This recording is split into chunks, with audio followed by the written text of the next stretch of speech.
வணக்கம். நான் மஞ்சுளா ஜெகநாதன். நான் ஒரு தமிழ் டீச்சர். நான் இன்னைக்கு உங்ககிட்ட சில விஷயங்கள பகிர்ந்துக்கணும். இத என்னோட சேனல்ல ஃபர்ஸ்ட் டைம் நான் போடப் போறேன். உங்களுக்கு பிடிக்கும்னு நினைக்கிறேன். நம்ம கடந்து வரக்கூடிய பாதையில நடக்கக்கூடிய நிகழ்வுகள் நம்ம அதிகமா பாதிக்கும். அதுல நல்ல விஷயங்கள் இருக்கும், கெட்ட விஷயங்கள் இருக்கும். அதை ஈக்குவலா நம்ம இனிமே பார்க்க போற பதிவுல நான் ஒரு விஷயமா ஷேர் பண்ணணும்னு நினைக்கிறேன். முதல் நிகழ்வுன்னு சொல்லும்போது நம்மளோட மகிழ்ச்சி அதை அடுத்தவங்க கிட்ட பகிர்ந்துக்கும்போது அது ரெட்டிப்பா மாறும். நான் அப்படிதான் ஃபீல் பண்றேன். எனக்கு ஃபர்ஸ்ட்டு நான் ஒரு ஸ்கூலுக்கு வேலைக்கு போகும்போது பார்த்தீங்கன்னா, எனக்கு எதுவுமே தெரியாது. நான் கத்துக்கிட்டதே அந்த ஸ்கூலுக்கு போயிட்டு அந்த குழந்தைங்களோட இருந்து நிறைய விஷயங்கள அப்சர்வ் பண்ணேன். பண்ணும்போது பார்த்தீங்கன்னா, அவங்க கிட்ட இருந்து நிறைய விஷயங்கள நான் கத்துக்கிட்டேன். இன்னைக்கு வரைக்கும் ஒன்ஸ் நான் கிளாஸ் ரூம்குள்ள என்ட்ரி போறேன்னு சொன்னா, நான் புதுசா ஏதோ ஒரு விஷயத்த என் குழந்தைகிட்ட இருந்து கத்துக்க போறேன் அப்படின்ற தாட்டோட தான் நான் உள்ள போவேன். இன்னைக்கு வரைக்கும் நான் கத்துக்கிட்டு தான் இருக்கேன். ஐ அம் எ லேர்னர். அத ப்ரௌடா நான் சொல்லுவேன். நெறைய விஷயங்கள வெளியில தேட வேணான்னு நெனைக்கிற ஆளு நான். எனக்குள்ள தான் நான் தேடுவேன். அப்படி தேடல்ல கிடைச்ச விஷயங்கள நெறைய இருக்கு. அது எப்படி சொல்லணும்னு சொன்னா, அத ரொம்ப சந்தோஷமா தான் அத ஷேர் பண்ண முடியும். அந்த தேடல்ல சில வழிகள் இருக்கும். அப்படி வரக்கூடிய வழிகள நமக்கான பாதையா நம்ம அமைச்சுக்கணும். எப்பவுமே எனக்குள்ள நான் சொல்றது, என்னோட பயணம் கடல நோக்கி தான். ஏன்னா, நான் ஒரு குளமாவோ, குட்டையாவோ இருக்க விரும்பல. நான் ஒரு ஆறுல பயணம் செய்யணும். நான் சென்றடையக்கூடிய இடம் கடலா தான் இருக்கணும். அப்பதான் அது முழுமை அடையும் அப்படின்னு நினைக்கிறேன். இன்னொரு விஷயம் என்னன்னா, என்னோட தேடல் ரொம்ப பிரம்மாண்டமானது. அதுக்குள்ள நெறைய விஷயங்கள் இருக்கு. எனக்கு சத்தமா பேசணும், நெறைய பேசணும், பாடணும், எனக்கு தோன்றதெல்லாம் நான் எழுதணும். நெறைய எழுதியிருக்கேன், எழுதிக்கிட்டே இருப்பேன். படிக்கணும். முக்கியமா சொன்னா, எந்த இடத்துல நிறுத்தணுமோ, அதே இடத்துல தான் தொடங்கணும்னு நெனைப்பேன். படிக்கணும்.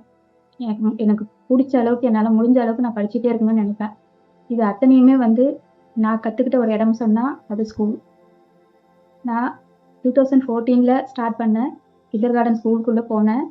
அங்கருந்து நான் கத்துக்கிட்ட விஷயங்கள், 10 ஆண்டு கால பயணம் கூட சொல்லலாம். அதுல என்ன ஓரளவுக்கு தான் வடிவமைக்க முடிஞ்சதுன்னு நான் நெனைக்கிறேன்.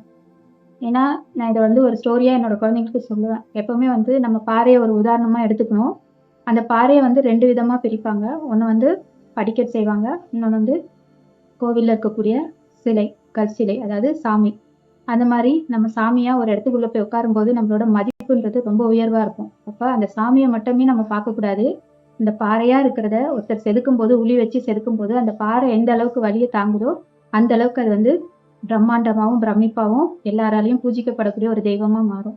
அப்படின்றத என் பசங்களுக்கு சொல்வேன். படிக்கட்டுன்னு சொல்றது எப்படின்னா, நம்ம இப்ப கிடைக்கக்கூடிய வாய்ப்புகள நம்ம மிஸ் பண்ணிட்டு படிக்காம, நல்ல விஷயங்கள கத்துக்காம இருந்தோம்னு சொன்னா, நெறைய பேர் நம்மள மிதிச்சு ஏறி போய்க்கிட்டே இருப்பாங்க.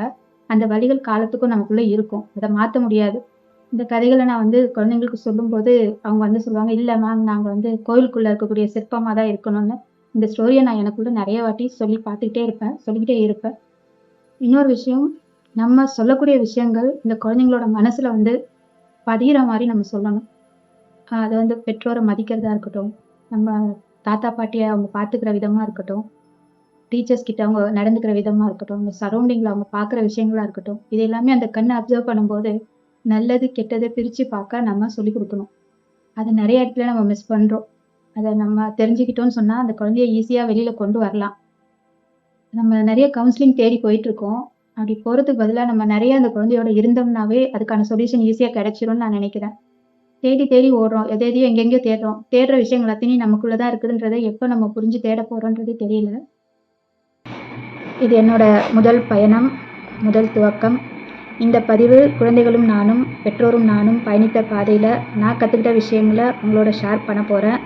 இது கண்டிப்பா உங்களுக்கு பிடிக்கும்னு நெனைக்கிறேன். என்னோட சேனல லைக் பண்ணுங்க, சப்ஸ்கிரைப் பண்ணுங்க, கமெண்ட்ஸ் போடுங்க. உங்களோட கமெண்ட்ஸ் தான் என்ன அடுத்த கட்டத்துக்கு கொண்டு போகக்கூடிய ஒரு மிகப்பெரிய பூஸ்டப்பா நான் நெனைக்கிறேன்.